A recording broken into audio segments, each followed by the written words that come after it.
سب سے پہلے ہم بات کریں گے کہ مردانہ کمزوری کیا ہوتی ہے۔ مردانہ کمزوری یا اریکٹائل ڈس فنکشن کا مطلب ہے ہوشیاری کا نہ آنا، یا پھر فور پلے کے دوران کسنگ کرتے ہوئے، پیار کرتے ہوئے ہوشیاری کا فل ہونا، مکمل ہوشیاری ہونا، جو ہی سیکس کی پوزیشن بنانا، سیکس کے لیے سٹارٹ کرنے لگنا تو پینس فوراً ڈھیلا ہو جانا، ہوشیاری اندر ختم ہو جانا اور سیکس مکمل نہ کر پانا، یا پھر سیکس کے دوران، سیکس سٹارٹ تو ٹھیک ہو گیا، سیکس کے دوران پینس جو ہے ڈھیلا پڑ جانا اور سیکشل پروسیس کا مکمل نہ کر پانا، یہ سب جو ہے اریکٹائل ڈس فنکشن یا پھر مردانہ کمزوری کی تعریف میں آتا ہے۔ آسان الفاظ میں کہ دوران سیکس پینس کا ٹائٹنس ختم ہو جانا، ڈھیلا پڑ جانا اور سیکشل پروسیس مکمل نہ کر پانا، اس کو ہم اریکٹائل ڈس فنکشن کہتے ہیں۔ سب سے پہلے میں اپنا تعارف کروا دیتا ہوں۔ میرا نام ڈاکٹر محمد وقاص ہے۔ میں college of physician and surgeon Pakistan کا فیلو ہوں۔ European college of sexual medicine کا میں فیلو ہوں، fellow European college of sexual medicine, certified sexual medicine expert ہوں اور فیلو اینڈرولوجی ہوں۔ آج ہم بات کریں گے مردانہ کمزوری کی وجوہات پر۔ پہلے بھی ہم اس پر کئی ویڈیوز بنا چکے ہیں کہ مردانہ کمزوری کیوں ہوتی ہے۔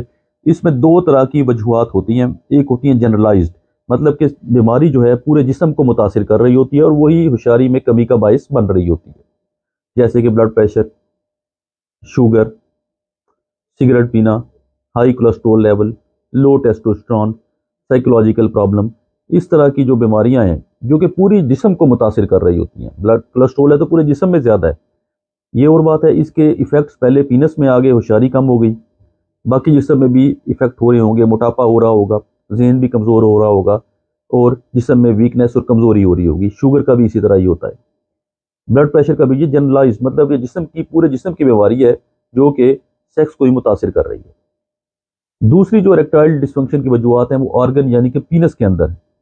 آج ہم جو سیکشول ڈس فنکشن، اریکٹائل ڈس فنکشن کی وجوہات جو پینس کے اندر ہیں اس پہ ہم بات کریں گے، اور اسپیشلی ہم بات کریں گے اس میں وینس لیکیج پہ، جو کہ ایک بہت بڑی وجہ ہے اور لوگ بہت اس کا پوچھتے ہیں کہ وینس لیکیج کیا ہوتی ہے اور وینس لیکیج کا علاج کیا ہے۔ ہم اسپیشلی اس پہ بات کریں گے۔ تو سب سے پہلے یہ جاننے کے لیے کہ وینس لیکیج یا پینس کے اندر جو بیماریاں ہیں وہ کیا ہوتی ہیں، یہ پتہ ہونا چاہیے کہ سیکس کا جو ہے پروسیس، اس میں اریکشن جو ہوتی ہے، ہوشیاری آتی ہے، پینس جو لمبا ہوتا ہے، پھولتا ہے، موٹا ہوتا ہے، یہ کیوں ہوتا ہے؟ اس کی مثال ایسے ہی ہے جیسے غبارہ ہے، اس میں ہوا نہیں ہے، جب اس میں ہوا بھر دی جاتی ہے تو وہ پھول کے بڑا ہو جاتا ہے، موٹا ہو جاتا ہے اور سائز میں بھی بڑا ہو جاتا ہے۔ تو یہ پینس بھی اسی طرح ہی، غبارے کو ہم ہوا سے پھلاتے ہیں، پینس کے اندر بلڈ آتا ہے، جسم کے اندر سے خون آتا ہے، اور خون جو ہے پینس کو جو ہے لمبا کر دیتا ہے، موٹا کر دیتا ہے اور پھلا دیتا ہے۔ تو یعنی کہ جو پینس کا لمبا، موٹا، بڑا ہونا، جو اریکشن ہے وہ خون کی وجہ سے ہے، خون اندر آ کے بھر جاتا ہے۔ اور اب خون بھرنے کے لیے اندر کیا چاہیے؟ سب سے پہلے دماغ میں خیال آتا ہے کہ سیکس کا ٹائم ہو گیا ہے، سیکس کرنا ہے، فوراً سگنل جاتا ہے پینس کو۔ تو جب پینس کو سگنل جاتا ہے اور ساتھ ہی جو خون سپلائی کرنے والے دل اور باقی آرگنز، وہ رگوں کو جاتا ہے کہ اب اس ٹائم خون کی سپلائی جو ہے پینس کی طرف بڑھا دینی ہے، تو فوراً خون کی سپلائی جو ہے پینس کی طرف بڑھ جاتی ہے۔ پینس کے جو داخلی دروازے ہیں جہاں سے خون نے داخل ہونا ہے وہ کھل جاتے ہیں، بلڈ تیزی سے اندر پینس کے انٹر ہونے لگ جاتا ہے۔ اب فوراً ساتھ میں ہی جو دروازے جن میں سے خون واپس جانا ہے وہ فوراً بند ہو جاتے ہیں، خون واپس نہیں جا پاتا، خون اندر آتا رہتا ہے پینس کے، اور پینس جو ہے لمبا ہوتا رہتا ہے، موٹا ہوتا رہتا ہے، یہاں تک کہ اتنا خون داخل ہو جاتا ہے کہ مزید کی گنجائش نہیں رہتی اور پینس لمبا، ہارڈ اور فل لینتھ اچیو کر لیتا ہے۔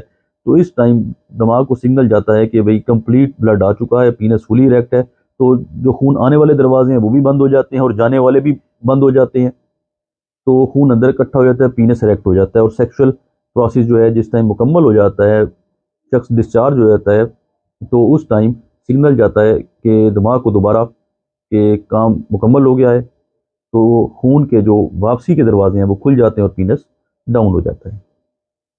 اب وینس لیکیج میں کیا ہوتا ہے؟ وینس لیکیج میں یہ ہوتا ہے کہ جس ٹائم دماغ سے سگنل جاتا ہے، خون کا فلو بالکل نارمل تیزی سے آتا ہے، داخلی دروازے کھل جاتے ہیں، خون بہت تیزی سے اندر آنے لگ جاتا ہے، لیکن جو واپسی والے دروازے ہیں وہ بند نہیں ہو پاتے.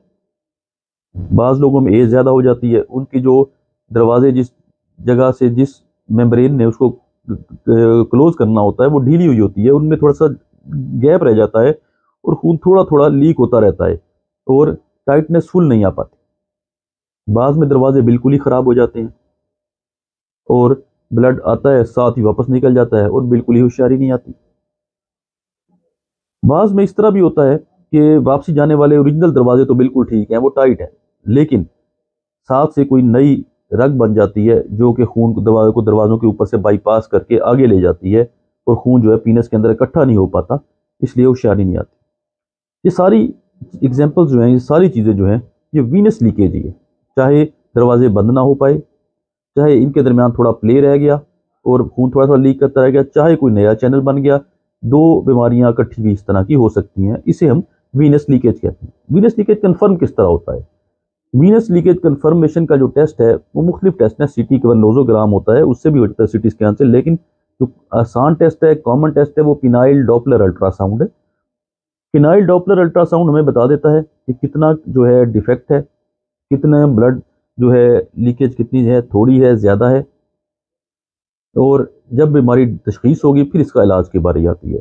اگر بیماری کم ہے تو دوائی سے کام چل سکتا ہے, عارضی دوائی کھانے سے بھی بندہ ٹھیک ہو سکتا ہے. بیماری زیادہ ہے, دوائی مستقل کھانی پڑتی ہے. اگر دوائی کھانے والی دوائیوں کی رینج سے زیادہ بیماری ہے تو بعض اوقات انجیکشن لگانے پڑتے ہیں, ہوشیاری کے لیے پینس کے اس سے مریض بہتر ہو جاتے ہیں. اگر بیماری بہت زیادہ ہے, دوائیوں سے کنٹرول کے قابل نہیں ہے, تو ایسے مریضوں کو پینائل امپلانٹس یا سرجری کی طرف بھی جانا پڑتا ہے. اگر کوئی شخص مردانہ کمزوری, مردانہ بانجھپن, اریکٹائل ڈس فنکشن یا اس طرح کی کسی بھی پرابلم میں مبتلا ہے, اسے چاہیے کہ پریشان نہ ہو, کسی بھی سرٹیفائڈ انڈالوجسٹ سے رابطہ کرے, کیونکہ ان بیماریوں کا سرٹیفائڈ انڈالوجسٹ کے پاس 100% علاج موجود ہے. یہ قابل علاج بیماریاں ہیں, تو ان کا علاج کروایا جائے بجائے اس کے کہ زندگی جو ہے ڈپریشن میں گزاری جائے. کسی نے چیک کروانا ہو تو نمبر دیا گیا ہے, آن لائن اپوائنٹمنٹ بھی لی جا سکتی ہے. فزیکلی چیک کروانا ہو تو ٹائم لے گا کلینک پر بھی